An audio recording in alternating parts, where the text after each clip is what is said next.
4, 3, 2, 1. And it's live.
This is Leicester Till I Die TV.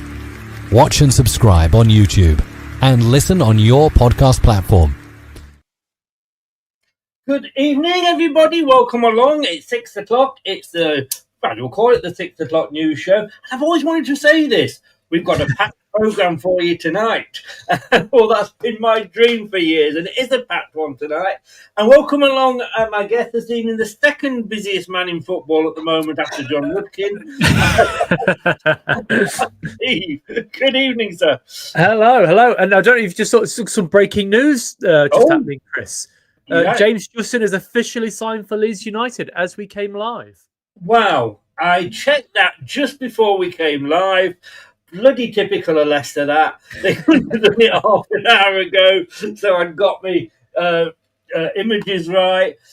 Well, he's gone. I mean, let's start with that one then. I was going to start with something else, but let's start with this one. 27 years old. I presume it is still the 8 million with the 2 million add-ons, is it? Yeah. Not bad, I don't think, for a 27-year-old that has had his fair share of injuries. But is in the last year of his contract. Yes, exactly. That's the key thing here is that we seem to be shifting players that are in the last year of their contract for a fee that is, okay, he's an England international or ex-England international, but he's had 2 very serious injuries in his time at the club. So, to get any sort of decent fee for him is very impressive, actually. And again, this is 2 new shows in a row where I've gone, well done, to John Rudkin. He's doing his job properly, which is, a shock. I was doing the calculations earlier on in regards to PSR for this deal, and because he signed a new deal in 2022, it then extends the life of the amortization of the fee that we paid for him. So we paid for £8 million, and basically, as long as we made over £1 million, anything else is profit. So £7 million roughly in profit, which is good. It all goes towards the bottom line. And yeah, I mean, fair play. He was a decent fullback for us for a number of years. But yeah, what everyone's saying in the chat, it's great to get him gone when, last year of his contract and he wasn't going to sign a new deal.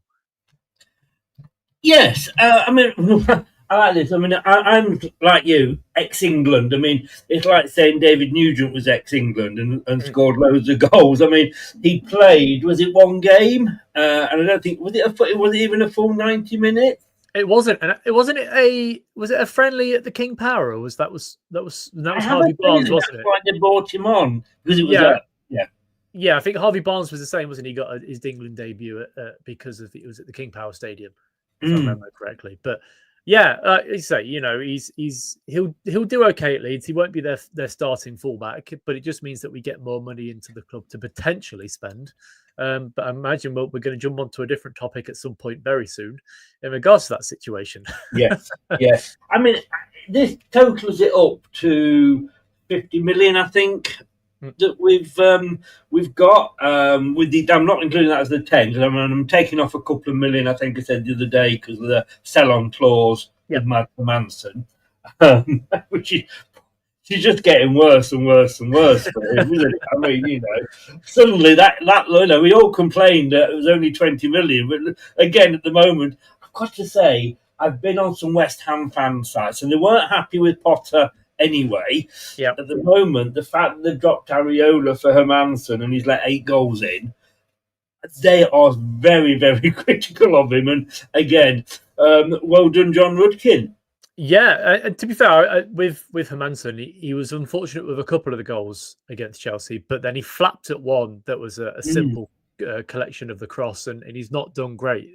So, yeah, I mean, we moved him on at the best time, really, and I think we still could have got more money for him, but I'm just happy that we've got some money for him. That's the most important bit here. I think that the Leicester of past seasons would have said, no, we want to hold out for 25 or 27, and lost the sale, you know. And I think I was watching you. I think it was on Jack's channel the other night, and you actually said this, and I love the tweet that you've put out of Mr. Rudkin with his swag bag. But where has this John Rudkin been? And that was your line. Yeah, like it seems like he's gone out clubbing. He's had a sniff of something, and he's come back to the office ready to go. It's like Wolf of Wall Street, John Rudkin, which is great. That's what we need. Yes, yeah, it is. But then it makes me just ask the question, and then we'll move back on to James Justin. Like, when we've been complaining about Rudkin, was it really his fault, or was he being held back because of, orders or what have you, or what he was being told to do? Well, we know that Top makes the final decisions in most of the cases, because bear in mind it's his money, so it makes sense that he'd be the one that says yes or no in regards to a deal. So I think it's sort of 4 of one, half a dozen of the other, that sort of situation where you can probably blame John for something, but not for everything, and you can't really pick and choose. And us as a fan base don't exactly know what he has a say on, really. So that's the problem, isn't it? Really? Yeah. He's the fall guy. Unfortunately for him, he's the fall guy in the sense that he's the forward-facing person of the club that is responsible for these negotiations and stuff. So, the buck stops with him, but actually the buck should stop with Top at the top. Yeah. Yes, no pun intended. Yes. So James Justin has gone. I've been very critical of him up to the start of this season, of him always being chosen to play on the right by Rude. I've never liked him on the right. I know, and it says there he can play either side, but I remember not last season, I think the season before, when we played Southampton, and he came on at right back then, and it was his first game back after injury, and I was very concerned about him. And since then, I've never really been happy. But it's Ricardo, bit of a sick note. Hamza seems to doing okay in that role. But it's timed, I suppose, because Ricardo came on and looked quite sharp against Charlton when he did come on. I thought, again, I don't think we're going to miss James Justin because we've got Thomas on one side, Aluko obviously who can do either as well. The more I'm looking at the outgoings, and I think there's still some to come. And they're all sort of, as I say, ones whose contracts are running out. But the more I look at this, I think it's time because Ricardo's coming back. Could we see Koulibaly, do you think? The question was asked of Marty in the press conference, and he shot it down pretty quickly. Yeah, so it's a possibility. In regards to Justin, I will say the water under the bridge for him, really. He's been here for a very long time, and he'll always be tarnished with that brush of the relegations and the poor performances last year, where he was at fault for sort of 18 of the goals of the first sort of 20 were down his side of the pitch. But Koulibaly, I quite like Koulibaly. He might not be good enough. That's the problem. We signed him for a cheap amount of money, £2.5 million. It's not too bad. But if you can't get in ahead of an injured Ricardo, midfielder and Hamza Chowdhury that can play it right back, and Aluko, I guess, as well, then maybe you are down the pecking order, and moving on for him would be a better option as well. But until the end of the transfer window, we don't exactly know who's at the club. But I trust Marty and his judgment. If he doesn't think that Woyo is good enough, then we say goodbye. But I can't imagine he's on much money either, so it's not much of an issue to keep him here. No, he's not. He's not. He's not Harry Winks, is he? Let's be honest with you. No, exactly, You know. exactly. And we've only really seen him on, well, was it 25 minutes or half a match or something? And as we know, with a certain Mr. Tete, that's not always means that you're a good player. And we don't see him in training and his attitude and that, do we? No, we don't exactly. I can't imagine he's too much of a player to kick up a fuss. Because there's a hierarchy in the squad, isn't there? And if he was to kick up a fuss, I can't imagine it will cause many shockwaves in the squad. Whereas if somebody like Winks does it, who's a highly popular member of the squad, that's a bit different. But yeah, again, time will tell. He's still young. He's still got time to grow and adapt. And it might just be slow at adapting to the league. He wasn't very good last season, and he didn't adapt very well. And it might be the same now. He might struggle with English. He might not have any friends at the club yet, or can't communicate with them properly. But yeah, I think if he doesn't leave, we'll see him a few more times this year, but it'll be in cup games when we get. It's interesting because that's what Bernete alluded to, wasn't it, when he left, that he had nobody that he could converse with. Yeah. And I think we forget the human aspect, don't we, in this sort of job? It's like us turning up to a different country and trying to get on with your job when you don't know what's going on or what people are saying, and you can't rely on a translator all the time. So it's difficult. It is difficult. I do sense with this transfer window a huge changing of the guard. Yes, 100%. You can see, Vardy's gone, Ndidi's gone, James Justin's gone. That there are a lot of core players that were involved in the FA Cup win that are moving out the door. And to be honest, I'm here for it because it's 4 years down the line. You can only keep hold of players for so long until they become a bit complacent. And I think this is what's happened with the club, is that we've signed players on long contracts and they have become complacent. They think they don't need to challenge because nobody will take their spot in the team. But actually, you need players like, as much as I don't think he's good enough, Luke Thomas to come up and challenge these players and try and make a difference.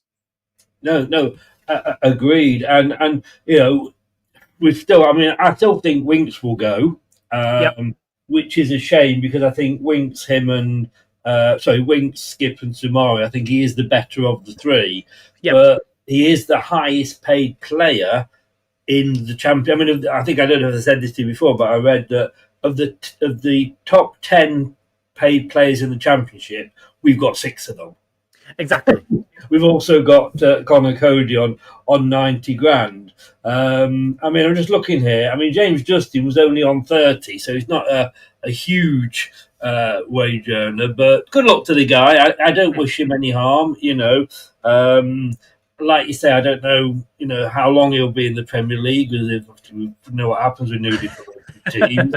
But no, good luck to him. And the more again. We're going to come on to sort of bringing players in a bit, but I'm looking at this season as a season where we're going to have to bite the bullet. Yep. And accept that this season it is about PSR. Like it or lump it, I hate it. It's the truth. It's there. Otherwise, we wouldn't be doing all this. We're not going to do what we did last time we came down under Enzo, where we went out and bought. We're going to have to be selective. But the more I'm seeing what's happening, and we're only 7 days off now, the window closing. This time in a week's time will be 45 minutes, and we're hoping that John Rudkin's plugged the fax machine in. Yes.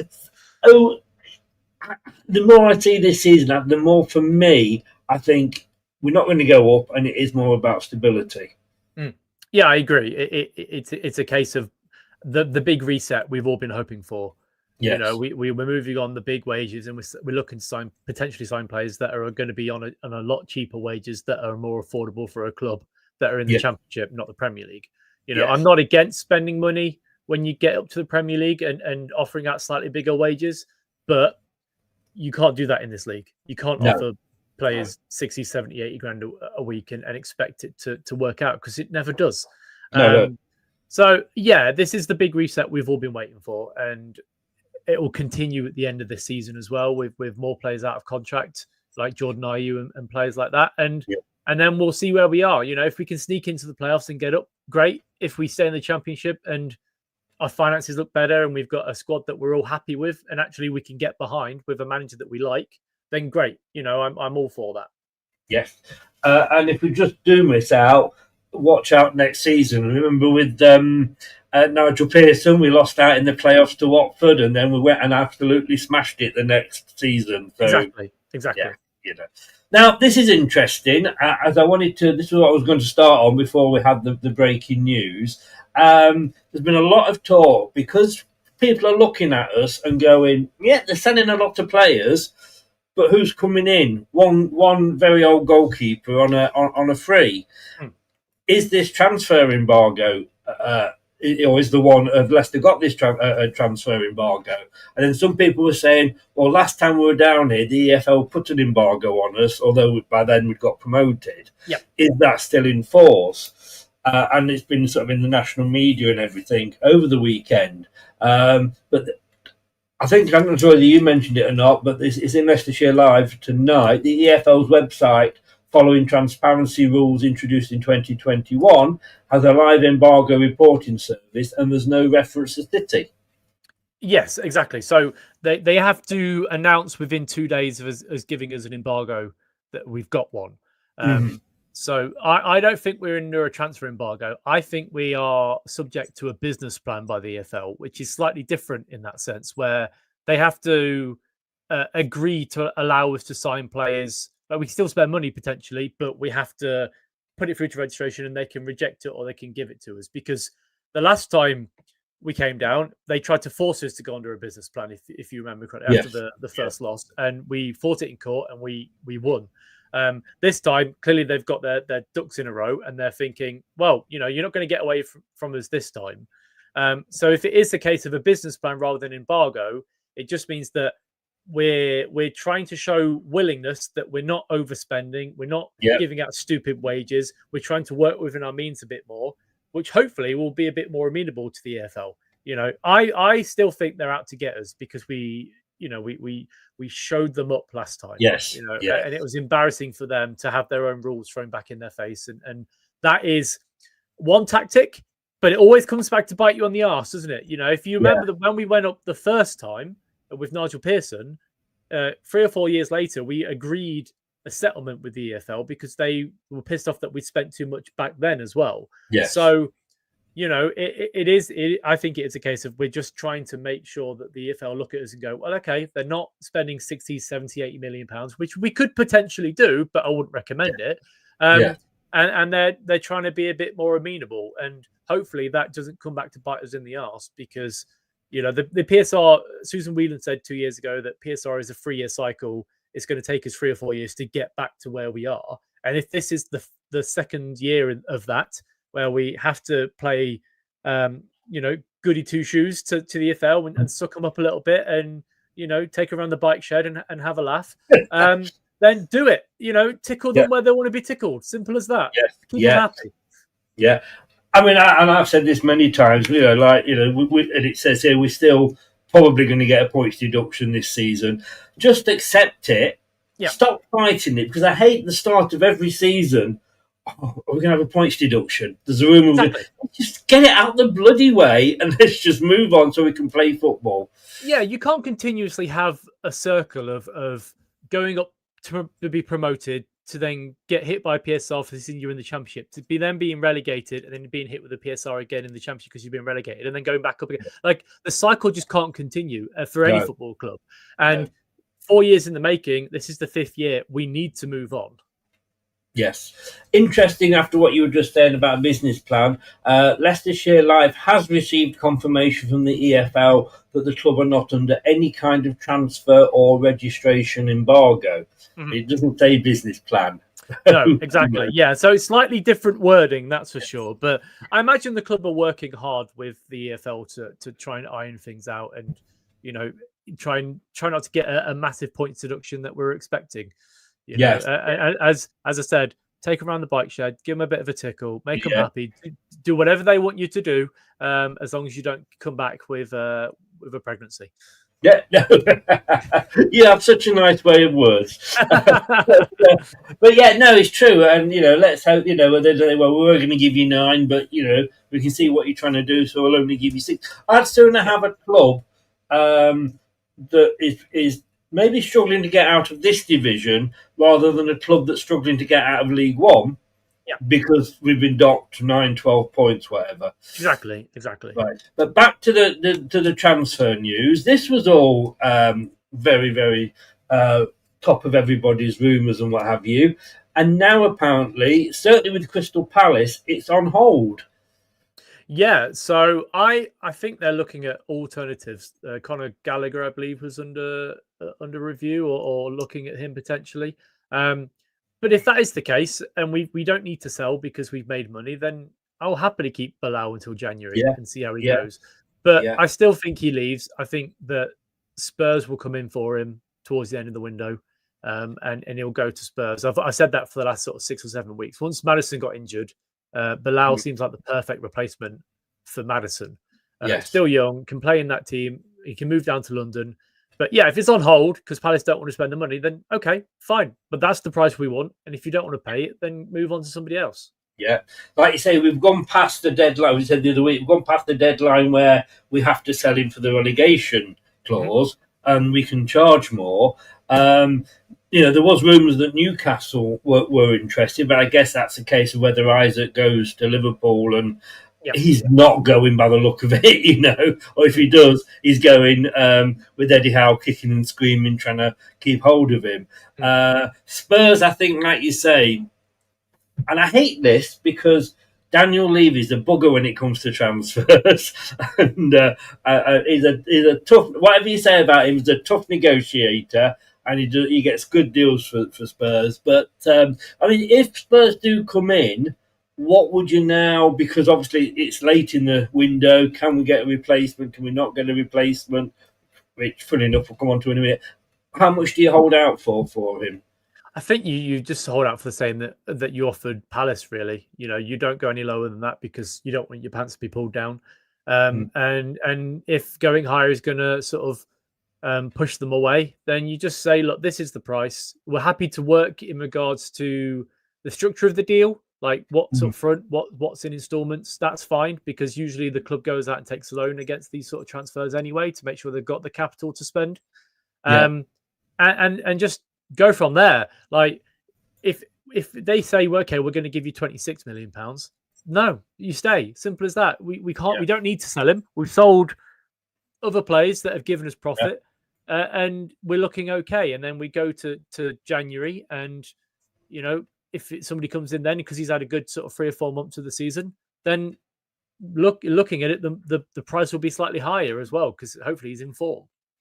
We are, I feel, in a lot stronger position now than we were at the start of the season. Yeah, we are a weaker position for sure, but we're a strong position in regards to transfer. Oh, sorry, weaker position as in we've let players go, we've not replaced them. But I mean, stronger position financially, if you like. Yes, yeah, exactly. Yeah, so we are weaker as a squad, but we are stronger in the sense of that. We've got money in the club now by the looks of it. £50 million for a championship club, for any club taking that sort of money is good. Maybe not for a top end Premier League club because that's nothing to them really. But I'd like to think that covers any losses that we were going to have. And then when the shirt sponsor gets announced, whenever that will be, whoever it will be, at this point, that helps going towards the accounts as well. Is that? I mean, it obviously is hurting us that we haven't got a shirt sponsor. We've got all these nice new shirts, no sponsor on. As a fan, we all like it, but we know it's not good for the club. King Power, at this point, you would have thought if they could come in, would have probably come in, but we know they've got their own troubles. The longer it goes on, I guess that does become more of a worry. Yes and no. So it depends if they've budgeted for the not having a sponsor for the season, and that might be why they've sold a couple more players they didn't want to in the past, like Casey McAteer and James Chester. If a shirt sponsor is going to bring you in 16, 17 million pounds, well, that's been covered by those two leaving the club, and it's not too bad. But ideally, you'd still want money coming in on a shirt sponsor. I think we average around about £20 million a year on a shirt sponsor. because BC Game, I think their deal was 2 years and it was like £35 million total, which is good. But look, I'm not somebody that wants a betting sponsor on the front of the shirt, but I'm okay if it's a regulated one. If it's a money laundering one, I'm not that interested. But I think everyone has their own morals in this sort of day and age in regards to that sort of thing. But as long as the club can get some money, and then great. It could be a Thai company. There's a Thai gas company that was talks a few years last year or the year before about being a shirt sponsor at Leicester, if I remember correctly. Maybe we go back into them and say, look, we'll give it to you for £12 million this season and see how that is. Yeah, indeed. Right. Warren says he's Vardy going Celtic. I don't think really the links are there. Schmeichel's been talking about it, but says he doesn't know anything. I think that would be a great move for him. And you said often that you think it would be Scotland will be, where he goes. So interesting that one. Like you say, I think people are waiting. I think you've made this point as well. Clubs are waiting to see who they can get before they go in for Vardy. Yeah, exactly. And there's no rush to sign Jamie Vardy because he's a free agent. So if on the 2nd of September, you can easily just go in and say, okay, Jamie, do you want to sign for the club? We can still register you. Yes, yeah. Talking about signing players, and we'd both probably just fall off our chairs if we did do one. It would be nice to get some breaking news that if you wanted to announce that we've just signed somebody. But the latest player to be linked is this gentleman, Calvin Stengs. 26 years old, is attacking I know I put a midfield, but it's attacking midfield. He's at Feyenoord at the moment. We don't know, obviously we've not got to talking about, fees, but his value there is 6.1 million according to Transfer Market, €7. Attacking midfielder. This is one I feel would probably only go ahead if we lost El Canouse. Possibly. It depends if it's a loan or a purchase option. I think we are short in that midfield option with Will Alves. I don't think he's good enough to make the step up. So you've got Bilal and Jordan Ayew, but if you drop Jordan Ayew, you need to bring a striker in. So, but with Stengs itself, he was an out-and-out winger at the start of his career. He's in the last 3 seasons, he's moved across into the cam position for Feyenoord. He's scored goals and he's assisted pretty well. There is a question on his injury record for the last year. But unfortunately, I'm not that worried by that in the sense of we don't know how he got injured. So the knee injury he had, that could have been a freak accident. It could have been a horror challenge. It could have been a turning on the pitch. And those things happen in football. And then the ankle injury he had that kept him out as well. Again, same situation. He could have twisted it on the football pitch. It doesn't necessarily mean that he's an injury-prone player. It just means that when he comes in, just keep an eye on him, See, as Wayne says there, multiple injuries too. But yes and no. If you look at the injuries he's had, there's only a couple of knee injuries. One of them was an ACL, which, happened in 2017, 2018. And then the last one was this season when he had a knee injury that required surgery. And then a couple of niggling ankle injuries that started at his career and one this season. But if you have knee surgery, you then overcompensate too much on the other parts. So, when he came back, he might not have been correct in coming back and he put too much weight on one bit. And that's how he's done it. Look, we're a football club. Injuries are going to happen in football. That is the way it is, But we know that, don't we? Exactly, and for the price that he's going to be, he's actually a very good centre attacking midfielder. He's somebody that I've looked at previously, and I think he can do a job for the club. And he wouldn't cost a lot, and his wages wouldn't be that much either. No. And again, injury records, they can be managed. He's not going to be playing week in, week out, especially if Bilal stays. Yes. I'm just looking here. First of all, we're probably not going to sign him because he's not actually injured at the moment. That's usually that's when we sign them. But I was looking here. He's 26, so he's older than Bilal, so he's obviously got the experience. He's left-footed, which is interesting. He can play as a central midfielder or right winger, like you said, and that would be interesting having a left footer on the right wing. But Robin van Persie, who's the manager at Feyenoord, says he's not in his plans. And again, I suppose it's unlucky because if you are injured and then somebody else comes in and does a good job and you can't get back in, yeah. And if that's the interest, I mean, his value there, like I say, €7 million, which is about £6.1 million. That would be, and he's won trophies at Feyenoord as well. So, yeah, I think this would be a really good option. Yeah, exactly. I think he'd be a good option too. He can cover multiple positions, which we've talked about previously, about how important that is. And the fact he can play centre midfield. So even if Bilal doesn't leave, he could be in that option as a sort of deep lying playmaker. And look, we need to sign players. And I trust Martin Glover in the sense that he'll have options that all club have looked at. And if he can do a job for £4 or £5 million, spread over a 4-year deal, that's not a lot of money. He's also not going to be on 60, 70 grand a week like Josh Brownhill. He's somebody that's going to be on 25 to 30 at most, which is manageable in the Championship. Yeah. Just looking here, he's won he's a Dutch Cup winner. He's a Dutch Super Cup winner. He's a Belgian champion and also a Belgian Cup winner as well. So he knows how to win things. And the Dutch, they have got a bit of a record of having some decent players, haven't they? So yeah, especially in the cam position. Plenty of good cams in the past. You mentioned one that was a striker but could easily play in that position in Robin van Persie. So he's a good manager to have, to be fair, and I think he would have done well under him, or clearly has, because he's won trophies. And he's just on the cusp, because there's always this thing about age, isn't there? And Marty, prefers younger, but I don't think 26 would be out of Marty's thoughts at all. No, I think 26, 27 is the top end of where you want to be signing players, really. That's not to say that there isn't value in some players, but we got asked today about Danny Ings, who's 33. There's no value in Danny Ings, and he'd want a high wage, whereas this guy, if he has a couple of decent seasons, you could move him on for double the price that you paid for him. So it makes sense, and it's just nice to see links, like proper links from different sources, not just the one, saying that we're looking at players. So hopefully within the next 7 days, we sign. Well, to be fair, hopefully before the Birmingham game, we sign a couple of players, and then more over the weekend, because I think we need it. Oh, definitely.